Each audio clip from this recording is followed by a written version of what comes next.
Whether it's a brain teaser, a personal observation, a visual or sound phenomenon, or an apparently unsolvable problem in math, science, or philosophy, whenever we try to understand something using precise, consistent premises and logic but fail, we encounter what is called a paradox. These unusual points where knowledge meets ignorance, absurdity blends with simplicity, and something feels intuitively true yet appears false, can both challenge our thinking harmlessly in puzzles and reveal important insights into human cognition and its limits. The term paradox comes from the Greek word paradoxon, meaning contrary to expectation. Today, it is applied broadly across literature, math, science, philosophy, logic, economics, perception, and many other areas. Philosophically, a paradox arises when you begin with premises believed to be true, follow logical reasoning correctly, and reach a conclusion that nonetheless seems false, impossible, or absurd. However, not all paradoxes are the same, nor are all truly paradoxical. Philosopher and logician Willard Van Orman Quine, in his book, The Ways of Paradox and Other Essays, categorizes paradoxes into three types: falsidical, veridical, and antinomy. First, falsidical paradoxes appear true through certain logical assessments, but rely on hidden errors or faulty assumptions that, once uncovered, resolve the paradox. For example, consider Zeno of Elea's arrow paradox from 400 BC. Zeno argued that an arrow in flight is actually at rest because, at any instant in time, it occupies a single position and does not move. Since time consists of these instants, the arrow never moves at all. Although this seems reasonable initially, we know arrows do move. Zeno's paradox is falsidical because it assumes that instants can be zero-duration points, which would eliminate time itself, and it misunderstands motion as occurring only within dimensionless moments rather than over intervals. With proper understanding of time and motion, the paradox is resolved.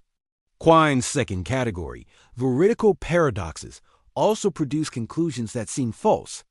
But here the premises, logic, and conclusion are all true. The paradox challenges our intuition. Bertrand Russell's barber paradox illustrates this. Imagine a barber who shaves all and only those men who do not shave themselves. Does the barber shave himself? If he does, then by definition he should not. If he does not, then he must shave himself. This contradiction proves that such a barber cannot exist. The paradox is veridical because it shows how seemingly simple assumptions can lead to logical impossibilities. The third category, antinomies, are paradoxes that produce contradictions even when true premises and correct logic are applied. They defy accepted logical laws and often appear irresolvable, causing what Quine calls a crisis in thought. For example, the statement "this statement is false" is self-referential and creates an endless loop. If true, it is false. If false, it is true. No logical escape exists. Similar antinomies include "there is no truth," which is equally self-contradictory. Other antinomy paradoxes reveal conflicts between theory and observation, such as the Fermi paradox, which questions why, given high probabilities of extraterrestrial life, no evidence has been found. The faint young sun paradox highlights that the early sun's low energy output should have frozen Earth, yet evidence shows liquid water and life existed. Broader examples include the question of why there is something rather than nothing and the hard problem of consciousness, which asks how physical brain activity produces subjective experience. These paradoxes seem deeply rooted in existence itself. Historically, many paradoxes once thought to be antinomies have been reclassified as falsidical with advances in knowledge, for instance, Zeno's paradoxes. It is reasonable to expect that some current antinomies may also be resolved in the future. However, it may be overly optimistic to assume all will be solved, as new paradoxes could continuously emerge, creating an endless cycle. Resolving paradoxes requires sacrifice. We must accept that some knowledge is flawed or acknowledge limits in our thinking. Some paradoxes may be due to gaps in information. Others might reflect flaws in language or cognition.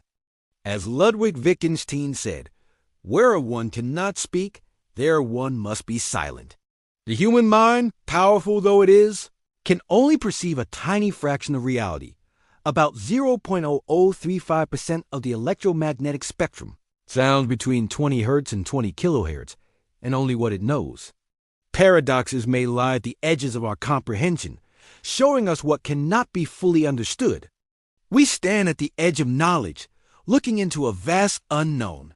Paradoxes push us to explore this unknown, to expand understanding, though some may remain forever beyond reach. Perhaps antinomies don't truly exist, and all paradoxes stem from human error, or conversely, maybe all things are fundamentally paradoxical, and suppose resolutions are illusions.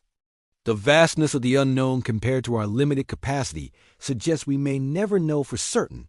In the end, the very fact that we can make any sense of existence and resolve some paradoxes is itself a profound paradox.